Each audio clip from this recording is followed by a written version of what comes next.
Hello there, everybody. Welcome along to EFL Debate, the Championship podcast. And I'm delighted to be joined by, from the It's 11, It's Heaven for Jamie Vardy podcast, Mark Manderfield, the Leicester City supporter. Great to have you on, Mark. Thanks so much for your time. We really do appreciate it. Just talk to me about how you're feeling as a Leicester City fan about the start to the season, because obviously it's been maximum points, 4 wins from 4. But also maybe a feeling that you've not quite clicked into gear yet. So how do you reflect on things on balance? Yeah, first of all, thanks for having me on the show. It's good to be here. It's difficult, isn't it? Because we've won 100% of our games. So I think the people that need to be worried are not Leicester City fans at the minute. They're the fans of everyone else in the Championship, because we will only get better and we will hit top gear at some point soon. So I think someone's going to get a real pasting at some point. But yeah, it's been good the way that we've had the mentality to win the games in the last few minutes of the matches. 3 out of 4 matches we've won quite late, and actually no, 4 out of 4 matches we've won late. 74th minute is the earliest we've scored any winner so far. So no, it's all good over here. We're just living life with Enzo Maresca at the minute. Yeah, I can understand that point. I'll bring in my co-host Oli from the Sheff United Way. Yeah, great to see you, Oli. How are you? Need to unmute yourself as always. Yeah, I know. I'm having a shocker. I turned up 2 minutes late, muted me mic, but no, I'm good. Thank you, mate. Always nice to see you. Hiya, Mark. Hiya. Yeah. No, great to have you on, Oli. I just wanted to come back to you, Mark, on that, because I do totally understand why Leicester fans are feeling confident because of the individual quality they've got. A few of these players are way too good for this level. I'm well aware of that, and certainly the strength in depth looks really strong. But at the same time, I'm holding you to top 2 standards. And with that in mind, I also feel like you played a Coventry side on the opening day who have done a lot of their recruitment late. And you've since had reasonably favourable fixtures in Huddersfield, Cardiff and Rotherham. And you've not necessarily been able to control a dominate game for 90 minutes. Now, it's absolutely possible that you might go on and do that. But for me, there's a little bit of an unknown, especially with bigger tests still to come. Yeah, absolutely. We're not taking anything for granted. We're not thinking we're going to get 100 points or anything like that. I think we're just enjoying it. We're enjoying winning football games at the minute. It was a long time really coming after last season, which was a really difficult season. But we have players of clear quality. And we're saying we haven't dominated games. I disagree with that slightly. I think we've dominated every game that we've played this season. And you've dominated every game. Huddersfield away. The XG count was pretty much the same. They had some good chances. Coventry, we dominated before the dominating the ball though. Dominating the ball. We're dominating the ball, dictating the style of play. And we've been relatively confident with that. I think the creating chances has probably been our weak point so far, but we've got players that are clinical, and a lot of our goals are coming from midfield as well. So the strikers haven't really got going yet, which I think is quite a dangerous situation for the rest of the league. But time will tell. The next 5 games are going to be tricky for us. Let's see where we are after 10 games this season, and we'll go from there. But it's all positive things at Leicester. Yes, it's been favourable about the teams that we've played so far, but you could have said that about Leeds. You know, that Leeds have played teams like Cardiff as well, who we've played and we beat. They only drew with. They've only picked up 5 points so far. We've got 12. So we're relatively confident. We're enjoying our time in the Championship so far. It's nice and novel at the moment. We don't want to be stuck in it for too long. But it's nice to get out there and win some games. What's your take on it then, Oli, from the outside?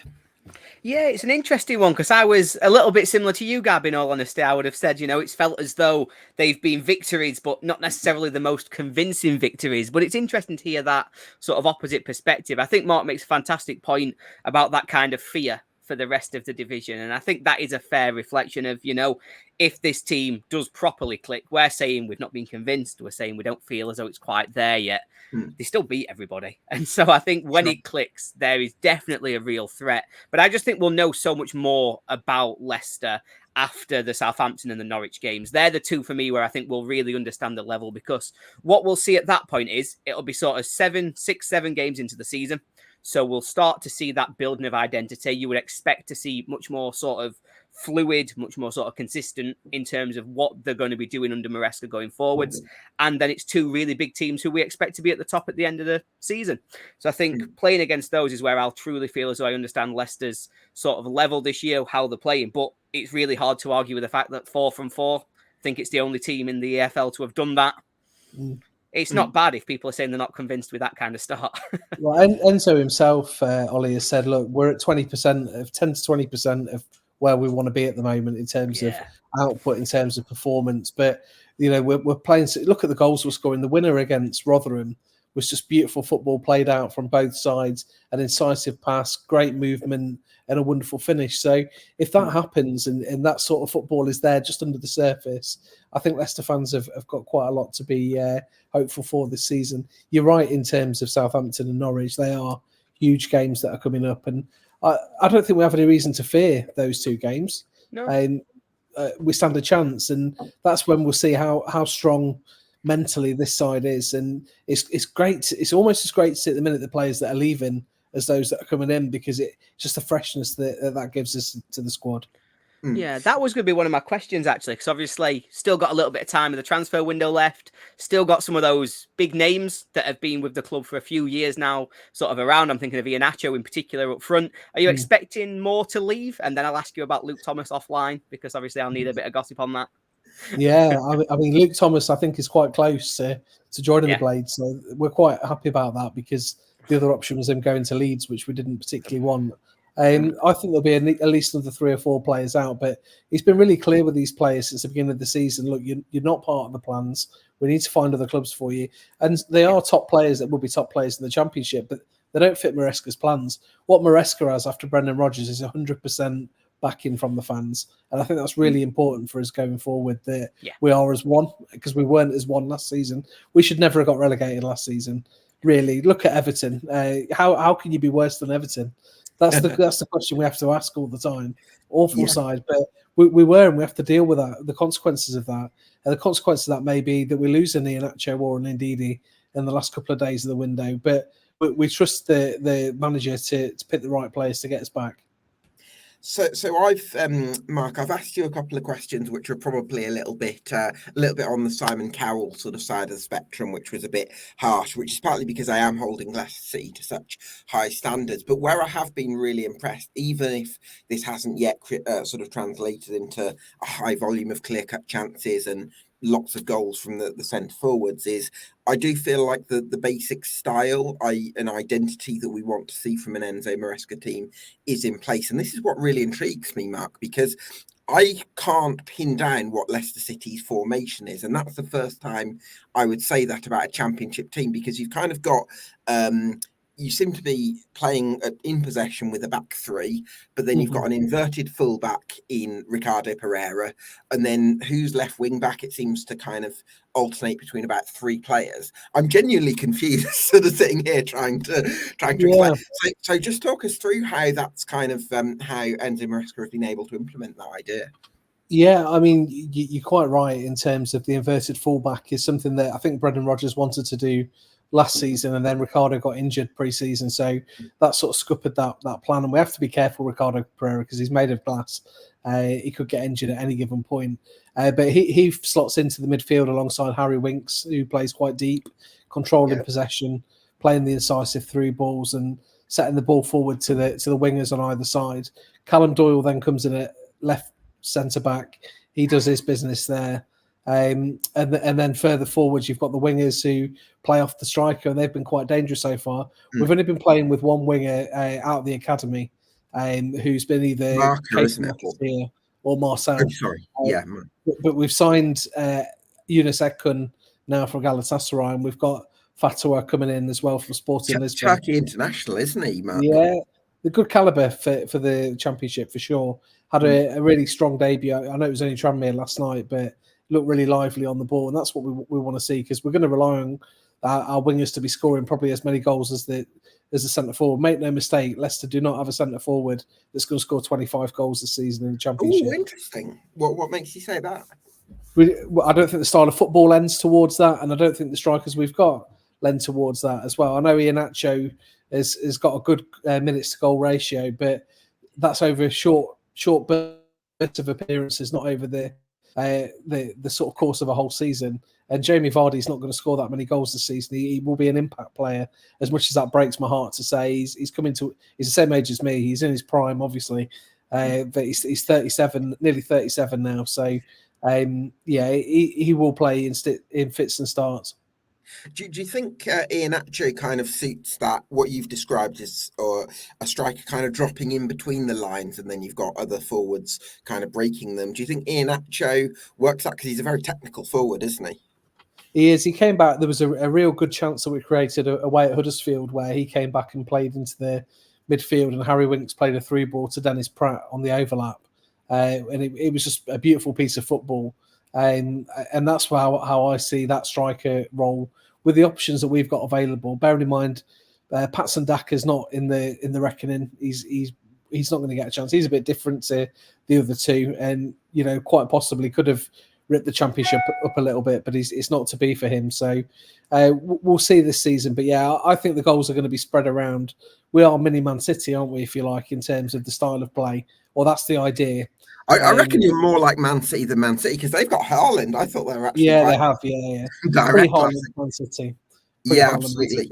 I'm not saying for a second we're as good as Man City. No, I know you're not. Don't worry. But I do want to ask you one more question. We've got a couple of guests waiting, so but I'm really curious to ask you about Keane and Dewsbury Hall, Mark, because I think he could be the best player in the league this season. I think he's absolutely phenomenal. Yeah, he's had a bit of a stop-start start to the season. His performance against Coventry was really talismanic. He took the ball by the horns in that game and dragged us through. I think after the first 2 rounds of Championship games, he'd had more shots than anyone in the division. He'd had 12 shots after 2 games, and that tells you quite a lot around what Maresca's expected of his midfielders. He's definitely talented enough to be one of the best players in the league this season. I think he'll score goals. I think he'll be a threat. He does have the potential to have a ropey game here and there as well. And he wasn't great at Rotherham last game, and he'll be the first to admit that. But he's one of our own. Why do you think that is that he has the odd tough game? I think he potentially cares a little bit too much. Okay. I had a situation last season where I'd made a light-hearted joke on Twitter about Leicester going downhill when he started playing, and he popped up in my DMs. So that was a bit of an awkward situation. He wanted me to explain myself for my. This is in the midst of a relegation battle, and he just cares too much, I think. So that will settle down. He's 25 this season. He's not a young pup as such, but I think he could have him and Harry Winks next to each other could be absolutely superb. Yeah, I didn't know he was 25. Actually, I thought he was younger. Yeah, he came through late. He came through at 23. That's the one. Okay, yeah, because I remember him being a young lad at Blackpool, and that was like Blackpool. That was 3 years. Yeah, okay. Well, that's really interesting. Well, listen, I think it's a really good start for Leicester. Hopefully, you can find those other gears and navigate the bigger tests that are still to come, Mark. So, all the best with promotion push, and hopefully speak to you again later in the season. Thanks very much. You take care, guys. Yeah, cheers, mate. Cheers, Mark. I want to bring in Martin Sanders in 10 minutes or so, but I also bring in Jonny Bullock from the Boro Breakdown. How are you, Jonny? Hello, guys. I'm good, thank you. Oli, lovely to see you as well. I feel like it's been a hot minute since I've seen your face. Yeah. Do you want me to remind you of when you last saw mine? Because obviously we were together. You were telling me how good Boro were. You were going up. Do we want to? We can go again if you want. I mean, you did that, then you stole our it's kind of like you stole my girlfriend as well, Cameron Archer. So it's it didn't go very well, did it? But yeah, I'm good actually, given that the season hasn't went particularly well so far. But I'm doing all right. How's things with you guys? Yeah, great to see you, Jonny. Do you know what? I've watched a bit of Middlesbrough this season, and I think it's fair to say there's been some games where not having that ruthless goal-scoring edge that maybe you had last season with Archer and Akpom has definitely held you back. But then I looked at the 4-2 loss at West Brom, and I think I'd be so frustrated if I was a Middlesbrough fan because, first of all, the goal from the long throw where you had every single player inside your own penalty area, and none of them really challenged for the ball, which I think would be really frustrating. And then some of the pressing, I think, in the lead up to the second goal seemed really half-hearted, and there was that sort of half track back from Silvera, and then he ended up running away from the ball. And just a few things that just makes me think, are the intangibles at Middlesbrough quite there?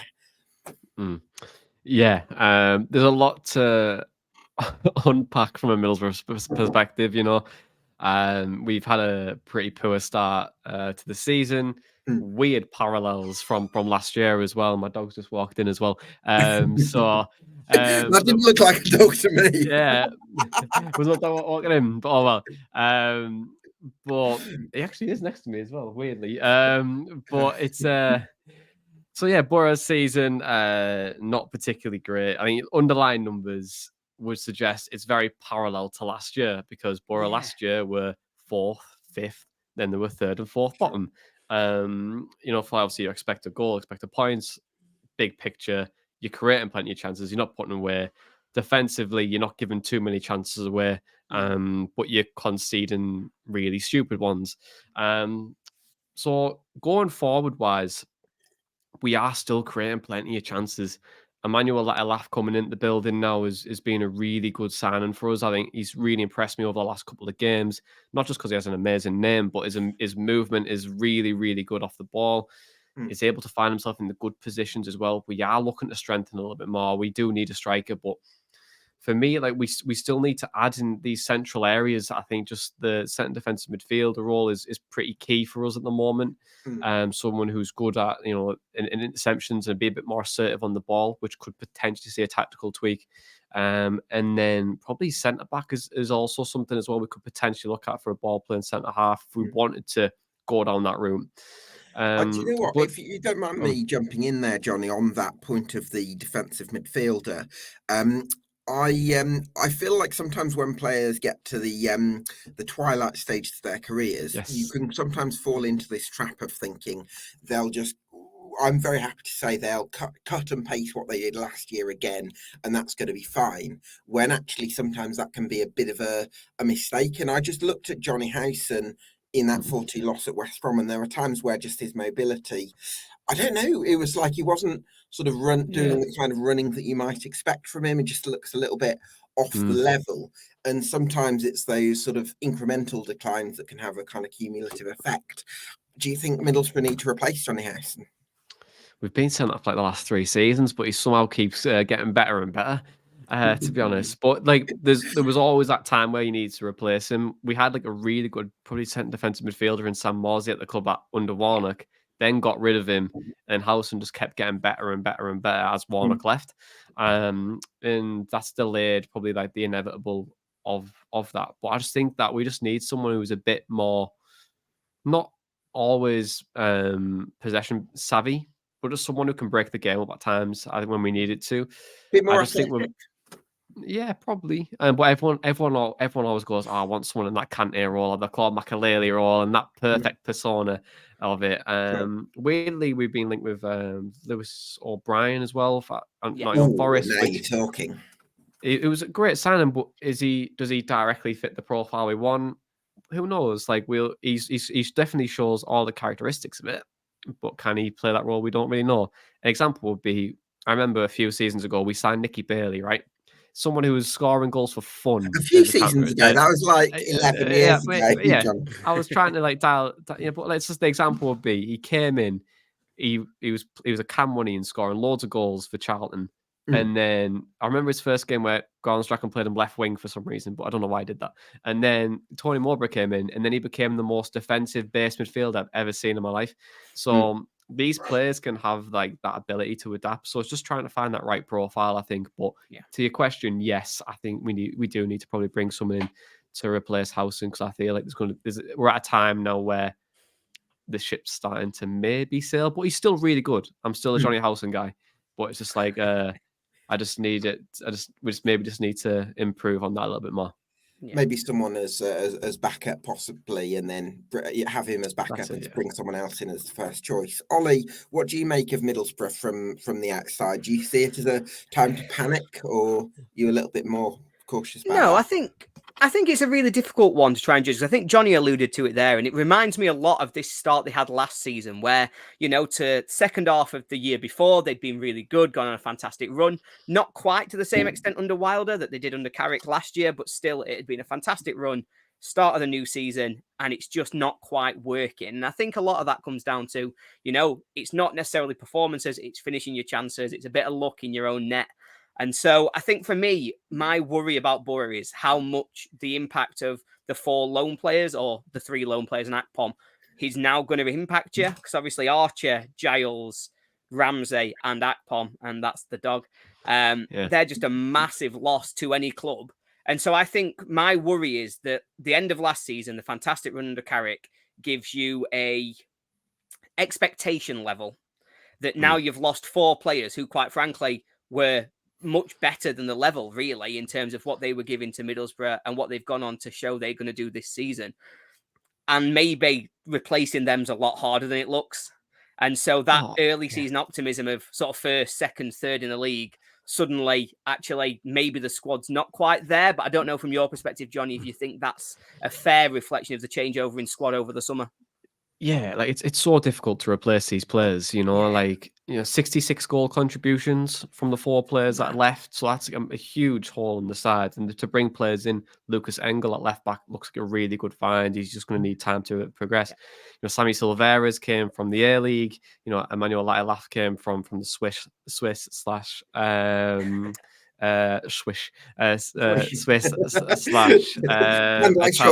there, Jonny. Serie A, just the Serie A. So I think it's only really Morgan Rogers who came in who's had championship experience, right? So it's like it's a gamble, but are the players starting to click?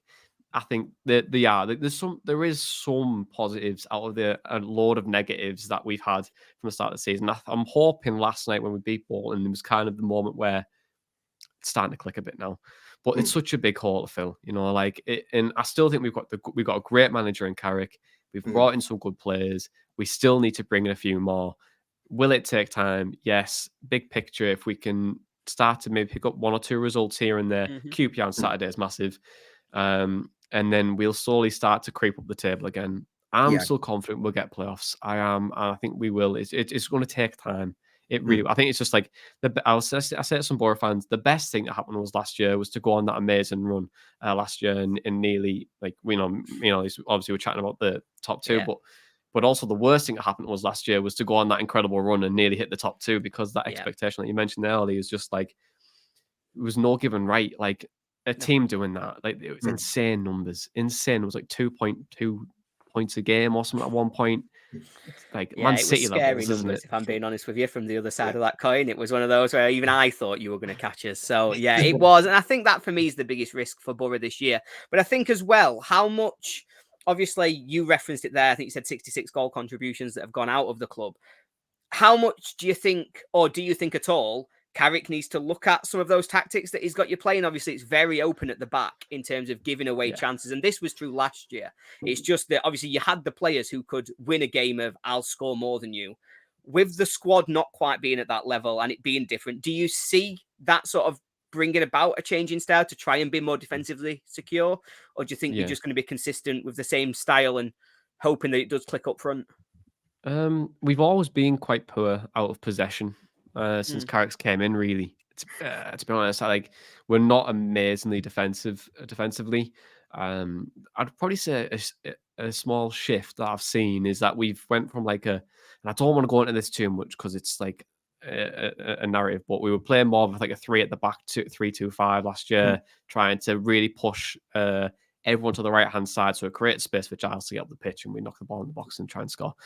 This year's different. We're playing with more of a bit of a flat back 4. It's a 4-2-4 in possession. It's a bit of a and we're starting to play a bit more narrow, so that's creating space elsewhere. And it's just I think he's just tweaking and trying to play with a couple of things to try and fit these profiles. And it's not going to be perfect. And also, it's the first time he's had to kind of manage in a bit of a difficult situation. So in a way, it's quite nice for him to do that. But I mean, for a lot of fans, though, it's not great when you're seeing your team towards the bottom and your expectations are really high. I think one thing, Jonny, is really clear, and I'm going to bring in Martin Sanders, the Southampton fan, in a moment, but I just wanted to finish on this final point, which is, for me, I think Middlesbrough have got to nip one of these two big issues in the bud. Either you've got to get much better out of possession and much stronger on those issues that we've probably talked about, or you've got to become absolutely deadly ruthless. And I think in front of goal, and I think either of those issues couldn't be resolved in the remainder of the window, but you've got to solve at least one of them, I think. Yeah, I think we absolutely do, but it's weird because normally this is the harder version, but we create plenty of chances. So I think it's just the case of finishing them. Sure. Defensively, I think that's a lot of work that we have to work on, which is a bit scary because we get pulled apart if we got promoted. But it's something that you got to work on. We are creating the chances, though, Gab, and that's what excites you. If your team's creating chances and your team just aren't putting them away just yet, that excites you a little bit because you just know the underlying numbers are going to show that it's going to click at some point, and it did last year. So I'm hoping it does the same this year. But whether it does or not will remain. Well, I'll soon see in a few weeks. Get me on in a couple of weeks, and we'll speak about it again. So absolutely, I'm sure we'd love to have you again, Jonny. It's been such a pleasure to chat. I love your stuff on Boro Breakdown. So thanks so much for your time, mate. No, cheers, Gab. I appreciate it, and Oli, good luck tonight as well, and lovely to see you again, mate. Yeah, top man, Jonny. Appreciate it. Thank you very much. Cheers guys. So our next guest is Martin Sanders, the Southampton expert. Lovely to see you, Martin. Thanks a lot for waiting. We really do appreciate your time. How are you? No, thanks for having me on. Thanks. It's good to be here. It's great tuning in, listening to everyone's thoughts on how their teams have started, and hopefully I can give you a really good insight into Southampton. Yeah, absolutely. I want to sort of talk about the style that Russ Martin has implemented, and what's really stood out to me. We were talking to a Leicester fan at the top of the show about Ricardo Pereira playing as an inverted right back, and I suppose it's quite similar at Southampton with Kyle Walker-Peters. And again, like we've talked about with Leicester, it's almost quite difficult to work out what Southampton's formation is because it seems like there's one in possession, one maybe out of possession. Yeah. Yes, exactly how it's been. Ryan Manning, he's picked up Russ Martin's style of play, obviously, straight away because he was with him for many seasons. So he's come in and slotted in really well. The fans haven't received him that well. Manning's he's still bringing himself up to speed, but he's one of the first names on the team sheet. He plays the system really well. Kyle Walker-Peters, there's a lot of talk around whether he'd be at the football club come Saturday. I think we need to keep hold of him. I think he's a vital cog now. We've sold so many players, but he plays it really, really well. I think it's took him a little while to settle into how Russ wants him to play. He's had a couple of good games. He's had a bad game, but they're all trying to find their feet a little bit with how Russ wants us to play. But I think the players have taken to it fairly well, to be honest. The ones that really stand out to me are Samuel Edozie on the left. He's just so fun to watch because it's not like he's super quick, but it's like he sort of seems to be, there's an effortlessness about the way he runs. There's kind of an effervescence about it that makes him really, really exciting. And then I feel like Amur on the right is kind of like a right-sided carbon copy almost in terms of the style. So those two I found really exciting to watch. Yeah, it's an interesting one because obviously Nathan Teller's gone out of the football club. He left last week and he played all our games up until that stage. So Samuel's had to step up Edozie. He's done really, really well. Like he does struggle a little bit with his end product, but he's got so much about him. And I think Russ Martin, the one thing I really like about him is his man management style. He really has he's got his group together, and he's really believed in his goalkeeper and Gavin Bazunu, who was under massive pressure last season, under fire. He's got his arm around him. He said at a fans forum, he's his goalkeeper. Someone said about bringing in the goalkeeper. He said, well, I've not got no problem with my goalkeeper. And he put his arm around him and he wants him. And he's done the same with Samuel Edozie as well. And that's why we're seeing the performances that we're seeing from Samuel Edozie. Amioio, he's coming in. He's a very young boy. He's probably not quite ready to be starting games, but as an impact player, he's absolutely fantastic. Obviously, Ryan Fraser's come in last week, who can play wide as well. He's said it at the press conference this afternoon that he does want a replacement for Nathan Teller. He will bring in another wide player because I believe Silamana will go out to Everton. So that they believe that he will go in the next couple of days. He doesn't seem to want to be here. So, they'll look to move him on. So we're a little bit light on the flank. So hopefully another body comes in. Ollie, what have you made of Southampton's start from what Martin's discussed there? Yeah, it's interesting because I think particularly that point around picking up Russell Martin's style, I think is really important, and having the players there that are benefiting from his sort of man management style, but also that he's got some players familiar with it, like Ryan Manning. Because my biggest risk for Southampton this sort of season, when you were coming down, I thought that's the question mark for me is, can you adapt to a Russell Martin style and cut out some of the sloppy mistakes that we saw in defence in particular last season, where that playing out from the back just wasn't quite working? Obviously, I think so far it's been, I would say from what I've seen, generally they have given up some chances, but it's been very possession dominant. I'd like to see how it works. I think similarly to what we said before with the Leicester fan, I think that game gives us a real insight into how both clubs have adapted to their new manager. And I think it really gives us a sign to set us up for the season of actually which one of these is picking it up quicker. Because I know both have had fantastic starts, but I think, as we said before, it's a relatively kind sort of opening set of fixtures, two newly promoted teams and QPR. You'd feel as though you'd want to be winning those games. But I think it's something you can be relatively excited about. I think for me, though, again, it's very similar questions of what are you expecting between now and Friday? Are we thinking that, you know, Che Adams, Kyle Walker-Peters, are they still going to be here? How big do you think those sort of risks are? How many players do you think will leave between now and then? Or do you think it's likely to just be one or two in the fringes? No, I think a few will go out, to be fair. I think Campbell Dinson and Lamana will go out. And Owachu's not featured under Martin. He's not a sort of player. Here go, I would think.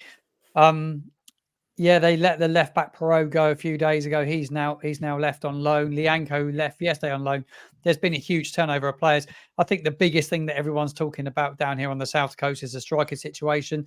Everybody's scratching for strikers. We have somebody in our squad that will score 25 goals in this season, I believe, if he's interested in playing for the football club in that of Che Adams. He looked really, really good in his first 3 games for us. Russ didn't select him at the weekend because he didn't feel mentally he's probably in a state to play. He felt there was a lot of noises. He's been pulled pillar to post. I think he's a player we ideally he'd be like if we could get him to sign the contract they've offered him, it would be the best signing of the window. Really, Mason Holgate's coming in defence. I think that's a brilliant bit of business for us. I like that. But I think Adams staying it would be huge for us because Adam Armstrong's been fantastic, but I don't think we can go into between now and Christmas relying just solely on Adam Armstrong and young Sekumara, who's not quite up. He's not quite ready for this division. It's a tough division, isn't it? So the next few days, guys, is absolutely massive down here. And I just hope that the ownership get it right. Yeah, I do want to bring in Clive from Loft for Words shortly, but I've got a couple more questions for you, Martin, because I'm really curious about this Southampton side. The first one would be about Shea Charles and how he's adjusted to that kind of deep lying playmaker role at the base midfield. Clearly one Ollie likes as well. Yeah, he's brilliant. He looked absolutely fantastic at the weekend. I thought he was superb. He had to go and sit and play in central defence in the end because Jack Stevens got injured and he's had to go and sit in defence. Flynn Downs come on and made his debut. He's on loan from West Ham. He looks a carbon copy of James Ward-Prowse, and the way that he plays, he continues to move the ball. He didn't give it away the weekend. I thought he was absolutely brilliant in the way that he played. He'd been ill during the week as well. I don't think he trained for around 10 days. So he come in and just slotted into the side and looked really comfortable. But Shea Charles, wow. For his age, he's absolutely fantastic. The fact that he's versatile and can play in defence as well, I think it just makes him a brilliant addition to Russell's squad. Yeah, absolutely, and certainly shows why Southampton paid an 8-figure fee for him. Final question from me, Martin. The one I look at Southampton sometimes and the style, and it looks very exciting, and I think you've got huge potential to really go well in the Championship this season. But the big sort of stumbling block for me is I always feel nervous for you when a ball comes into the box, when the ball goes wide and there's people getting into the box, because I don't feel like there's a dominant presence back there or a sort of an instinct to really go and attack the ball. And it's not unheard of with Russ Martin's teams previously, I have to say. I'm wondering whether that's going to sort of stand between you and promotion this season. I think it's a big problem. But we can see goals way too sloppy. Certainly from scoring, we seem to switch off really quickly. QPR had a chance within inside 30 seconds of us scoring the opener on the weekend. It took us a while to break them down. And then they've instantly, within 2 minutes, scored. But they could have scored before that.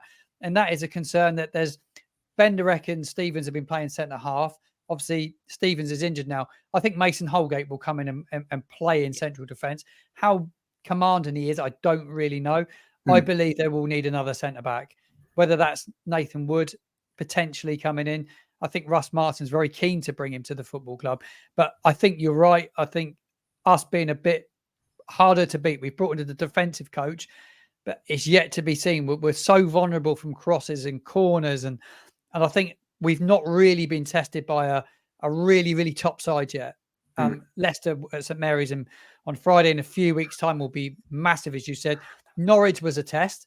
And at the time, you probably didn't think that Norwich, we were really disappointed on the day. But when you look at Norwich's form since, they've been absolutely actually look like a really good side, didn't they? Oh, yeah, they were fantastic up front. The front three for them were incredibly good. They caused us, Sargent was unbelievable. He's injured but he caused us big problems at St Mary's that day. They're a good side. Yeah, absolutely. Well, listen, hopefully Southampton can find, the solutions to those issues, because I think it's been a really exciting start in lots of ways, Martin. Great to chat Saints with you, and hopefully have you on the pod again soon. Thank you very much indeed, guys. Cheers. Thanks, and I think you've got to head off as well, Ollie, because you're heading to Bramall Lane for the League Cup game tonight. Indeed, yes, I've got tickets to see us play Lincoln in that in the League Cup. So yes, I also have to shoot, but no, thank you very much, Gab. Always enjoy it, and I'm sure I'll see you all next week. Cheers, Ollie. Mate. Best luck to the Blades, mate. Up the Blades. Delighted to bring in Clive Whittingham from the excellent Loft for Words. Thanks for waiting, Clive. How are you, mate? I'm good, mate. I'm good. How are you? Yeah. Really good, thanks. Really appreciate your time. How are you feeling as a QPR fan? Because I think since the Watford game, there's been an upturn in performances, but a couple of cases of close but no cigar. Yeah. I mean, it seems strange, doesn't it? Because what have we done? We've played 5 games, lost 4 of them, haven't scored in 3, haven't kept a clean sheet yet. And weirdly, I mean, maybe this speaks to how pessimistic we were over the summer, but actually, it's gone a bit better than I thought. The Watford game was very much how I thought this team would look and perform this year. 4-0 down at half-time, just miles and miles away from the level that we needed to be at. Conceded after 30 seconds, having taken the kick-off, which is a good start to your season. That's how I thought it would look. And the chat coming out is basically that Gareth was sort of steaming into them after the game, as you would when you've been beaten 4-0, and somebody or some bodies stood up and said, we can't play like this. We're not Wickham. This is not going to work if you keep setting us up and playing us like this. And Gareth sort of stuck his hands up and said, yeah, it's on me. They went away and trained for a week, came back at Cardiff just in a completely different shape, style, team selection. The whole thing was completely different. So it's been all right since then, really. We're very, very unlucky to lose at home to Ipswich, with the keeper made some saves and hit the inside of the post twice. I thought we were unlucky against Southampton at the weekend. We missed some great chances in that game to go 2 and 3-1 up. We got a bit of a pasting in the first 20 minutes. Edozie got going down the wing at us and gave us a hard time. But once they'd scored, we sort of relaxed a little bit, scored straight away, missed great chances to go 2 and 3-1 up while they're doing their dance of 1,000 passes. And yeah, so you just got to hope. We've had this weird fixture list as well, starting with 4 away games because the pitch wasn't ready, obviously. So you've just got to hope with some more manageable fixtures in September, the other side of the international break, that the improved performances start bringing improved results. Certainly, and I think the story of the last 3 league games for QPR is kind of split into 2 sections, and I suppose the first one of that would be the sort of the exuberance, if you like, of Sinclair Armstrong and Paul Smythe. Armstrong isn't a new signing, but it kind of feels like he's certainly gone up another level this season. Paul Smythe is, and he's returned to the club from Leyton Orient. Just how do you describe the start those 2 have had? Brilliant. Yeah, absolutely brilliant. And just what we needed, really. I think last time I was on, I've said one of the big problems we've got at the moment, because we're obviously struggling to sign players with our FFP situation, is there's just nobody really has stepped up from the academy. And now suddenly you've got Sinclair has really come into his own, just looks confident and fast and aggressive, and defenders are struggling to hold on to him. Can only play for about an hour at the minute before he cramps up. So we need to sort of get him up to speed. And yeah, Smith didn't play. He played a sort of different role at Watford. Since then, out of possession, he's been playing sort of fullback and wing back in a sort of a back five, which has meant that Kake can go into a 3 centre-back thing, which he's much more comfortable at than playing right back in a 4. It'd be good in 1v1s, I'd imagine, Kake. Yeah, and Smith's been up and down that line, which he can do all day, and has been posing a threat in attack. He's been really, really good. That was the sort of big change going into the Cardiff game, where him and Armstrong were the 2 best players, really. So yeah, that's been a big relief, and yeah, it's made a huge difference to us. Yeah, I even think, and I did actually make this point in the summer, that Paul Smythe can have even if he doesn't necessarily rack up all the big numbers, because he didn't actually score that many for Leyton Orient, certainly second half of last season. But I think he's just someone who goes into work with a smile on his face every day. And I think in an Ainsworth team where it's so culture-led, I definitely think those kind of players can make a real difference. And what a start for Sinclair Armstrong as well. But then those players need their guidance as well, Clive. And I want to talk about the impact of Morgan Fox, Steve Cook, and Jack Colback, because they seem to be setting the standard for everyone else. Well, obviously, you saw what happened last year. The dressing room's just all over the place. Team doesn't respond well to adversity. Yeah, and last season fell apart as the previous season did. And the one thing that we have said, well, a couple of things we've said is, one, the team's got no pace in it, which obviously Smith, Smythe and Armstrong are solving. But the other thing we've said is it's just got no voice and no leadership in it. Stefan Johansson was poor last year, both as a player and a captain. And we just always seem like such a quiet, nice team, and have for a few years, really. We've often apart from when Charlie Austin was sort of running around gobbing off at people. So we've needed that leadership and a bit of experience, and sort of know how. It was telling on Saturday that we came back strong after conceding a goal, because that's been a real problem as soon as you go behind. I think since Ainsworth taken over, we only recovered 1 point from a losing position. Basically, as soon as we concede the first goal, we're done. So we're hoping that those guys come in and just provide a bit of a solid base and experience and voice in the team. The problem is, to get them, we've had to offer them contracts that probably they wouldn't have got elsewhere. I suspect people at their sort of stage of career would have been getting 1-year contracts elsewhere. We've had to offer 2 and even 3-year deals to get them here. So who's had 3-year deals? Jack Colback's got 2. Bearing in mind he's 33, he's got 2 with a 3rd-year option. So it's well, the option's fine, isn't it? Because that's on the club's. You would hope so, yeah. But we're just spending tomorrow's money today. But I guess they did have to do it because the situation they were in and the state of the squad and the state of our finances and FFP and whatever, they have had to do it. But ideally, you don't want to be bringing in people like that on more than 1-year deals. But yeah, they've done okay.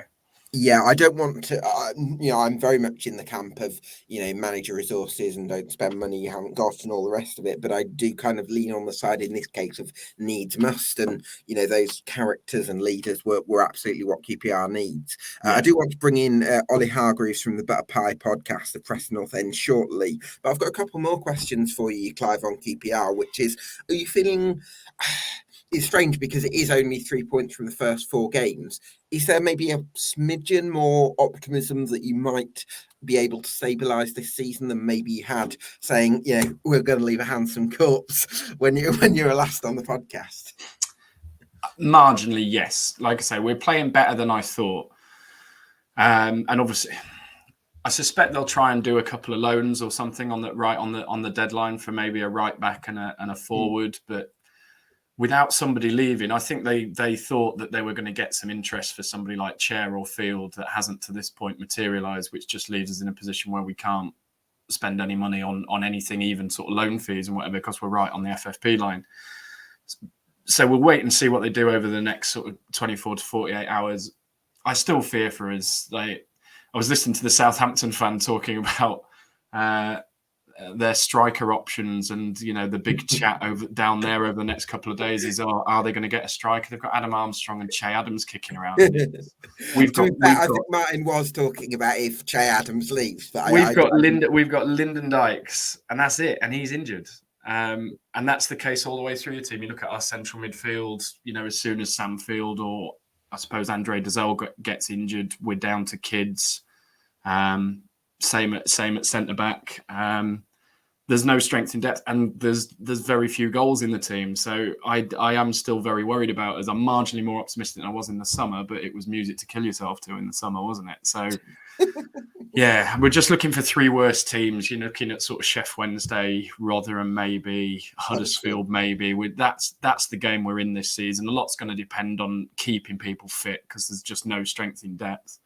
And if one or two of these kids, Armstrong, Colley has played a couple of first team games now and looked good.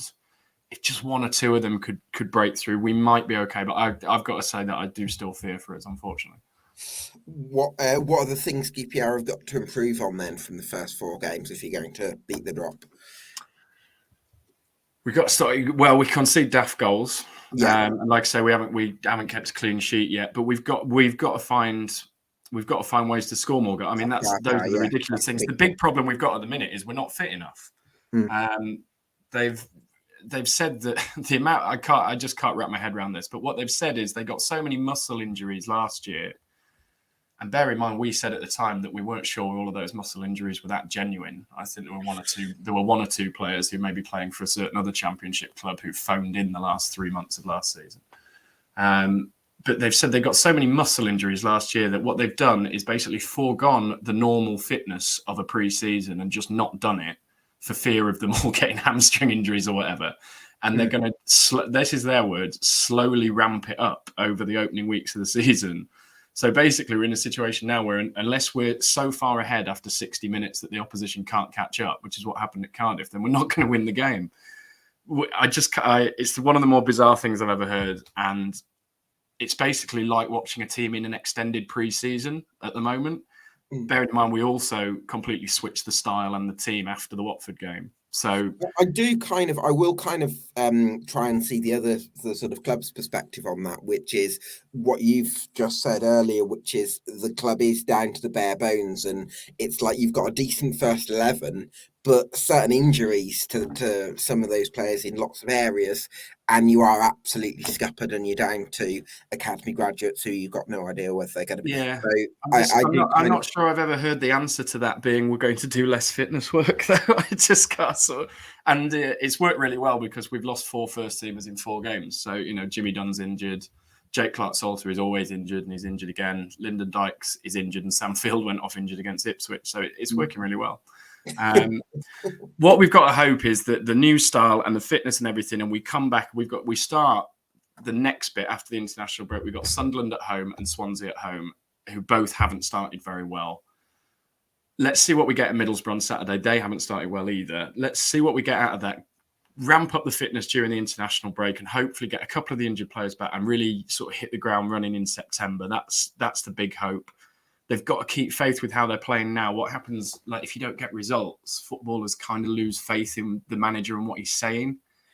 So I really hope they keep playing as they have done in the last couple of games because they were really unlucky against Ipswich and Southampton. And we won't play when the fixtures we've got coming up are not against teams as good as Ipswich and Southampton. So if we can keep going like that, we might be all right over the next couple of weeks. But we'll have to see. I think those Sunderland and Swansea games, middle of September, are a really big sort of test case for how good or bad it's going to be. Yeah, absolutely. Well, hopefully results pick up soon, Clive. Best of luck for the rest of the season, and thanks for joining us. Cheers, mate. See you soon. Yeah, speak to you soon, bud. Delighted to be joined now by Oli Hargreaves from the Butter Pie podcast of Preston North End. How are you, Oli? Good, Gab. Getting better every time I speak to you. Yeah, you are, aren't you? Yeah. Maybe I should book in another call. Yeah, exactly. Just talk us through 10 points from the first 4 games from Preston North End. I'm not sure even the most optimistic North Ender would have predicted that sort of return before the start of the season. Just talk us through it, mate. No, I'd have snapped your hand off if you offered me 10 points in the first 12. given. So, yeah, unbelievable start coming up against, albeit, Sheffield Wednesday haven't done the best, but realistically, you'd expect them to do well, especially at home. So, for me, that's a good big 3 points to be able to go and take 3 points away from Hillsborough. Obviously, you look at the Bristol City game, probably should have turned and won it. But, a point's a good... it's a great point to take away from Ashton Gate, a hard place to go. And then you're beating Swansea City, or although they're, changing from what I would say the radical Russell Martins tactics to slightly less possession-based, I would say, under Michael Duff. Sure. They're still in a transition period, but still a fantastic 3 points. And then you go into Sunderland beating Tony Mowbray and, having Kean Best, the 17-year-old lad, come up against two of the best wingers in the league and still coming out trumps. Yeah, it's sensational. I don't think in my wildest dreams would I be sat here thinking, we're still unbeaten, we're in the playoffs, and the momentum's very high. Albeit there's still talk of, more players coming in now as well to add to this. So who knows where it could take us, Gab? I know, yeah. Well, I think there's sort of three components to this brilliant start from Preston North End. I would say the signing of Mads Frokjaer Jensen, the emergence of Kean Best, and probably the defensive strength. So let's come on to Frokjaer Jensen, or Frokjaer Jensen, as I'll call him. What a signing that looks like. Yeah. It's sensational. In the nicest possible way, he should be nowhere near Preston North End Football Club. I agree. Yeah. I said to you, I think last time, he reminds me of a BTEC Jack Grealish, where he socks it down.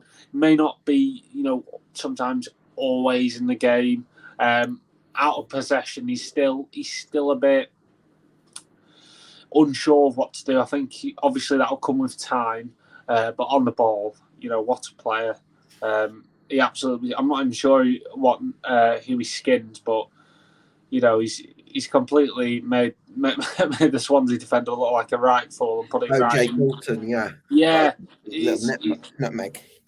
Yeah, and that's what we've been needing. I mean, albeit he's coming for Daniel Johnson, but I still feel like I'm not doubting Daniel Johnson anyway, but I always feel like they're kind of two different players. Yes. I never really he's more felt skillful, isn't he? Like, yeah, Ollie, who was the last Preston North End player who would nutmeg someone? McGeady, maybe on loan. McGeady, yeah. 6 years ago. Yeah, you're talking, 5-6 years ago. And, technically he's up there with McGeady. He's going to be...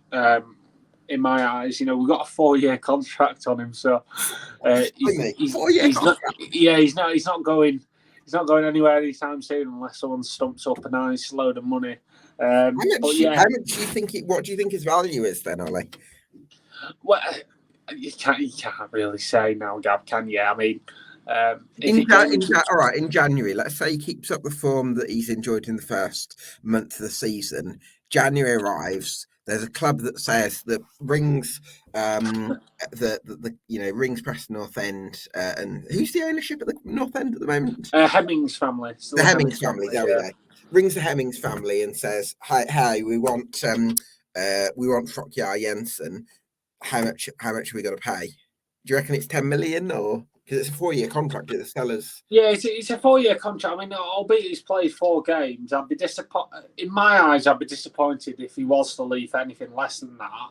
But realistically, he's only played 4 games in the Championship. So if my heart was saying 10 million, my head's probably saying, if someone did come in January and offered 5 million for him, I think that's probably a reasonable idea. But I don't think the club would sell him. I feel like he can be one of those players that could be a 10, 15, 20 million player down the road. I don't think he's there as of yet, but you see like the standard of players coming and going for prices to the Premier League. I think either Chuba Akpom, he scored plenty last season. One season, he's 27, ended up going for 13 million. So the money's there to be made, and it's it's the perfect signing for North End. At the end of the day, you know, brought him in for what 1.2 million, paid over 4 years, 300 grand a year. So yeah, I mean, you bring him in to sell him on, don't you? At the end of the day, he's a great age at 24. That's a Soccer AM reference, great age. But yeah, he's a fantastic signing, and one that I think he's one of those players that you can definitely see playing in the Premier League in the next couple of seasons. Yeah, absolutely. I suppose the curiosity for me would be whether you'd get away with that kind of nutmeg in the Premier League against Probably more not. athletic players. No. Yeah, that's the thing. Maybe it suits in this sort of level. Really interesting. But I do want to ask you about Kian Best, Oli, because it was really we didn't mention him at all when we discussed him on the deep dive, because he wasn't on the sort of sphere of consciousness of North Enders, and I think it just seemed like to me to be a case of circumstance just completely opening up for him, where you've got Greg Cunningham injured, you've got Robbie Brady injured, the club hasn't been able to loan in a left wing back. It was just like the perfect opportunity coming, and even at 17 years of age, he's just grabbed it. Yeah. It's a massive opportunity, and I don't think, as you say, if them scenarios didn't happen, he probably wouldn't have been getting a chance. If Robbie Brady's back fit, then to be fair, I think if Robbie Brady's back fit, Robbie Brady probably does start. To be fair, he's done brilliantly. He's a 17-year-old lad, and I think he's gone above and beyond what anyone expected him to do when coming into the team. Albeit he's still like a bit vulnerable when it comes to his position. He can be a bit rash, I would say. He does get caught a couple of times. Then you got Andrew Hughes, who's been an absolute Rolls Royce in protecting him at left centre back. So, sure. I mean, a 17-year-old lad, he's come in with no championship experience. He's dead ball specialist, and his crosses have been sublime. If he works on he gets trained in the right department, he ends up fixing up on his positioning. We've got another cracking young player that can potentially go on to big things, but. He's clearly very raw, but he's done magnificently so far, Gab. Yeah, absolutely. I do want to bring in Rich from the Blue Monday podcast of Ipswich Town in a moment, but I've just got one final question, Oli, and you touched on it with Andrew Hughes. The defence has been absolutely rock solid for North End, and that back three of Jordan Storey, Liam Lindsay and Andrew Hughes. It seems to me like in previous years, North End's defence has been maybe a little bit fragmented, a little bit disrupted by injuries, possibly. You might disagree, but that's kind of how it seems to me from the outside. And this year, you've given yourselves a chance, if they can all stay fit, to really establish some continuity in that area. Yeah, I think especially in left centre half with Hughes, if he's back fit and be more confident as he is, because it's completely different to where we have Storey at the other wide centre half, because Storey's maybe not as comfortable as Hughes is getting up and down the field. So I do think he's got that in him though, Jordan Storey, the odd overlapping run. I do, but he never seems as comfortable. Like, he does try it, but he never seems as comfortable as Andrew Hughes, where you see Andrew Hughes get to the byline. He was in the box scoring a header against Swansea. I wouldn't see Jordan Storey all the way up there, but I also think it's something about Law's system as well, because we did end up going back to a back four and changing it. We took Kian Best off, and I think the way that we're able to switch that, where Lindsay and Storey are more than happy just to remain as centre halves and allow Hughes to go off. I think it's a system that really suits us. But yeah, as you mentioned, keeping the defensive solid, it's fantastic, and having the option for Lowe to potentially go to a back four to change it to keep a defensive solidity, it's working a dream so far, and long may it continue. Absolutely. What's I think is really exciting for North End at the moment is that you've actually got a few players out injured in midfield and attack, most notably Ben Whiteman. Forgive me, I don't know actually when Ben Whiteman's likely to be back. Do you any idea? I think he's due back around about October, but I'm going to be honest to you, Gab, I never expected him to be a P&E player past this transfer window, so I'm actually fairly shocked he's still here. Well, maybe the injuries worked in your favour. Potentially, but I mean, he's only got 1 year left of his contract, and then it's another scenario of, you know, how many times have Preston North End had a player on their books? Ben Pearson, Ben Davis, and then I remember like it was a January where we had Daniel Johnson, Alan Brown, Ben Pearson, and Ben Davis all out of contract at the end of the season, and we're like, well, we're not going to get anything for him now. Ben Pearson was a £10 million player in his pristine. Ben Davis, if he had more contract, 10 million. I think we got about $3.5 million for both of them. So we've got to put a contract down to Ben, and fingers crossed he signs it, because you know you fit him into this midfield of, you know, you got Alan McCann deeper, Ben Whiteman, Alan Brown further up in a role. Mads Frocky Jensen, you know, you got Will Keane there as well. Keane, I think he's looked really good as well. He's been fantastic, and I mean, I know Lowy's wanting a couple more in. I know Cannon deals, but he sounds dead and buried because Norwich have just bid $7 million for him about an hour ago, apparently, according to Sky. So, we're going down to Plan B. So. It was Plan A was Cannon on loan. Plan B was 2 or 3 potential permanent signings. So, who knows where this could take us? If we get a couple more Frocky Jensens, I might go and change my prediction for you, Gab. Absolutely. Well, listen, hopefully it's going to be an exciting season for Preston North End. All best for the rest of the season, and I hope you'll be in an even more buoyant mood when we have you on the show next time, mate. Yeah, fingers crossed, Gab. Cheers for having me on. Cheers, love your stuff on the podcast. So cheers, mate. Delighted to bring in Rich from the Blue Monday podcast. How are you, Rich? I'm good, mate. How are you? Yeah, very good. Thanks. Looking forward to chatting about Ipswich Town with you. Bit of a, I think it's interesting the Leeds result. I don't know whether we should be surprised about it, because in one sense you'd won all 3 games leading up to that point. Oh, and a game in the cup. Don't forget the game in the cup, Gab. Okay. But then on the other hand, Leeds brought in Sinistero and Nonto, who are sort of absolute Premier League players, and they've just signed Joel Peru, who's a real sort of championship goal scorer. And I suppose is that a bit of a reminder that maybe there is a bit of a difference in quality between Ipswich, who've just come up from League One, and maybe some of the very top teams in the league? Yeah, I mean, I think there's a difference between Leeds and that front 4 and anyone else in the Championship. I'd include Southampton potentially in that as well. Maybe Leicester the only one to get anywhere near. I mean, our start has been fantastic. We joked about it last week when you predicted a defeat. Gab, I think you said when you come on, it'll be a 75% win ratio, and there you are, successful as always. That's why you get the hits and the views, because he's the EFL guru, folks. But yeah, 80 million quid's worth of talent there, Gab, and it's Premier League quality. And I think a lot of folk are looking at Ipswich and thinking, wow, great start, Kieran McKenna, really great manager. But a lot of our squads have not got that thorough championship experience. There is some in the squad, particularly in our central midfield, which has been really crucial in the last few weeks.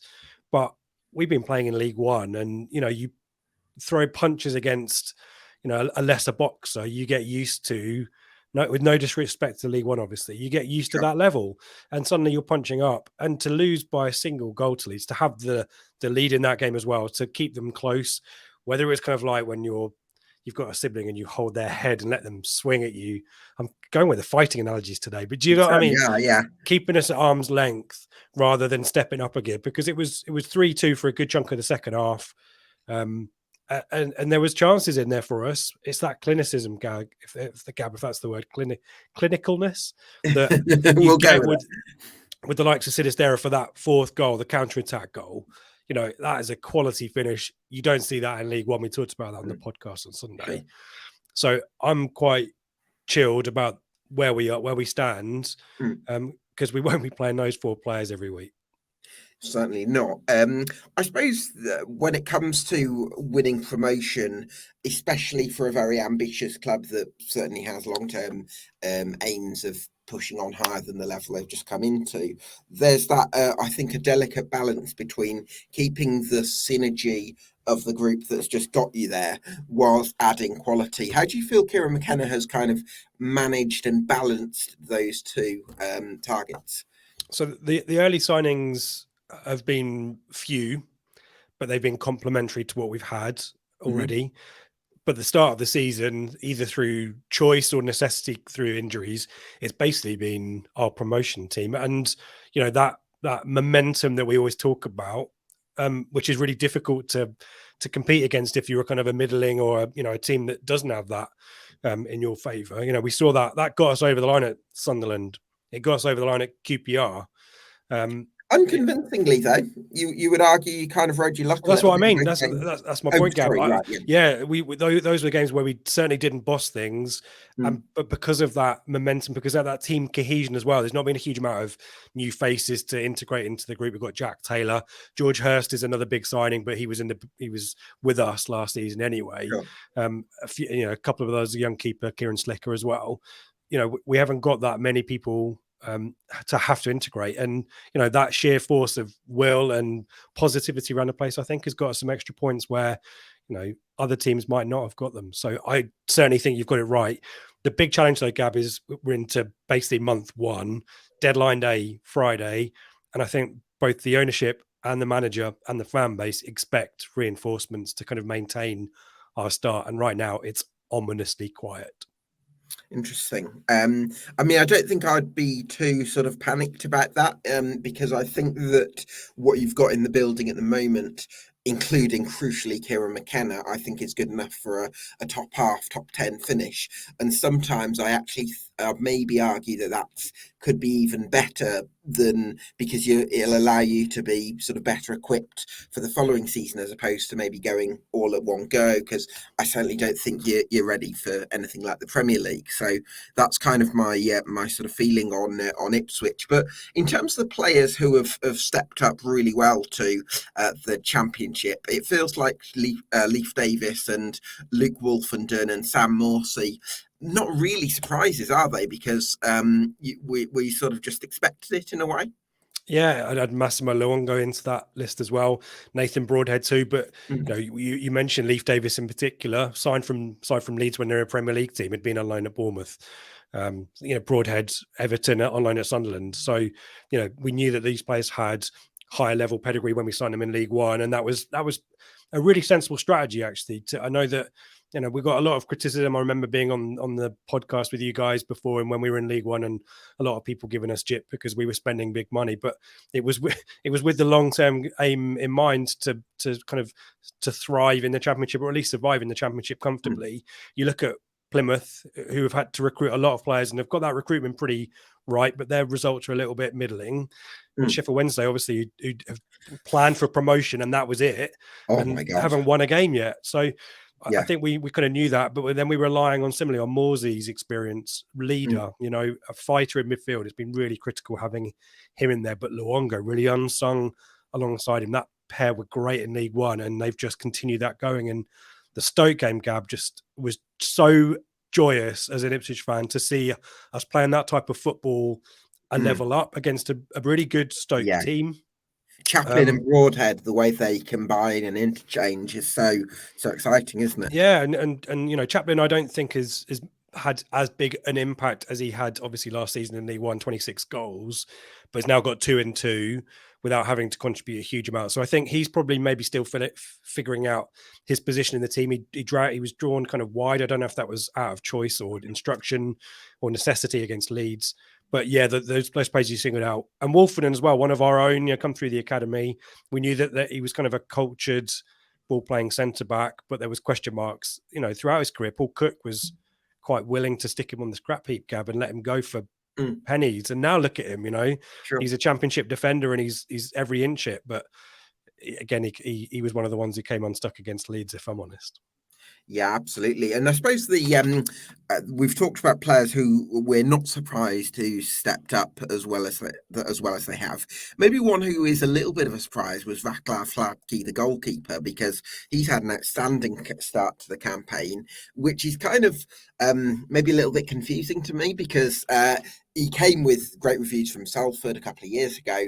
Didn't actually go that well for him in League One. So it's kind of a bit funny to see him actually playing really well in the Championship. Yeah, I mean, let's be honest, he wouldn't be playing if Christian Watt was fit. Christian Watt's got a foot injury. We hope that he'll be back in September. So that's one of those necessity choices. But, whilst I say, what you're going to get with Hladky in respect of he's a sweeper keeper. He was camped out on the halfway line against Leeds in the second half, which was really hilarious to see. But the shot stopping, Gab, is not as good as Walton's. The command of the area is not as good as Walton's. So, we got lucky against Sunderland. Hladky parried a shot straight into the path of Joe Bellingham, who instinctively just put a foot at it and it flew over the bar. He got no such Leeds were not willing to give him freebies, and he palmed one straight into the path of Pirro, didn't he, who scored. So I'd say he's in the team out of necessity. I'd argue he's probably going to be second fiddle to Walton when he's fit, but he has overachieved from, as to your point, where we would expect him to be in League One, where big question marks. And the signing of Christian Walton by Paul Cook was because Hladky had a pretty difficult start to that first season in League One. So to see him succeeding is great. And he's a lovely guy by all accounts as well. Looks like he's really enjoying being in the limelight. But I think Leeds maybe exposed him a little bit. Yeah, absolutely. I think they'll expose most goalkeepers in the Championship as well. Where do you think Ipswich have got to improve, either in the transfer market or just as a team collectively? We've had the same gaps in the squad gap since the summer. We need a left centre back and we need some better striker cover. We've got George Hurst, who's out injured. Hopefully it's just a short-term thing. Caden Jackson has come in, and again, probably in the camp of Hladky is one of those players you think, his time at Ipswich is done, but he was excellent at Stoke, really great, exposing their back line and keeping them under pressure. Late on, wasn't it? He got that exactly right, and then played against Leeds and is involved in 2 of our 3 goals. Ladapo scored last night against Reading in the League Cup, which is useful, but you definitely think that to succeed, I'm not saying we need a Tom Cannon like Norwich for 7 million. That's the fact they can shut that money around, having got relegated out of the Premier League and finished mid-table in the Championship, just the league needs to look at itself. But never mind, there are players in the Championship, clubs in the Championship, shopping in a market that we aspire to, but we're just not going to compete with. So if we can find that'd be good. And that left centre-back option, as I said, Burgess was a doubt last week, came back in, fortunately. His deputy is the only left-footed centre-back we have left is Elkan Baggott, who's, a really good prospect. But again, you wouldn't want to chuck him in the firing line if you could avoid it. Yeah, well, maybe a loan for Elkan Baggott, I would imagine, because I don't think he even played much at Cheltenham in the second half of last season. So, well, listen, I think it's been a fantastic start for Ipswich, and I think really exciting times ahead. So, thanks for joining us, Rich, and hopefully speak to you again soon. Cheers, Gab. Yeah, cheers, Rich. This has been EFL Debate, the Championship podcast. Thanks to you for watching at home, and we'll see you again next week.